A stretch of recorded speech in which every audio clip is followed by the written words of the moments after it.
morning to our RANsquawk listeners. Hope you all had a great weekend. Quick recap on some of the major things we've seen here in Europe and continued focus on the situation of the Greek bond debt swap deal. We've seen nothing definitive outlined as yet, but talks are said to be progressing nicely according to the Greek Finance Minister Venizelos, who says that a deal could be struck this week. In terms of the actual headlines, though, the Troika seems to have suggested now that they could need in a bailout as much as 145 billion, more than the originally anticipated 130. However, it has been refuted by most of the major other officials, including Germany. In terms of the actual reaction of the market, it has been slightly risk averse, as we're still yet to actually finalise the deal as such.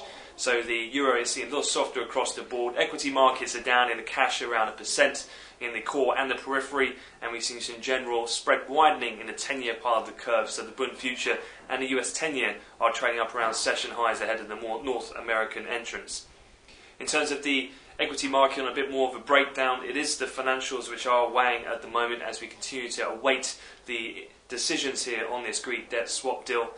In terms of the specific banks, the French banks are taking the brunt of the selling. They're both down around 5% to 4.5% in the major cap banks such as BNP and SocGen and Credit Agricole. Looking forward then, in terms of the rest of the session, personal income, spending and PC data is the highlight to come from the US. We'll also look to conclude the rest of the German state CPIs. But at the moment, that's pretty much it from me here in London, so have yourself a great trading day.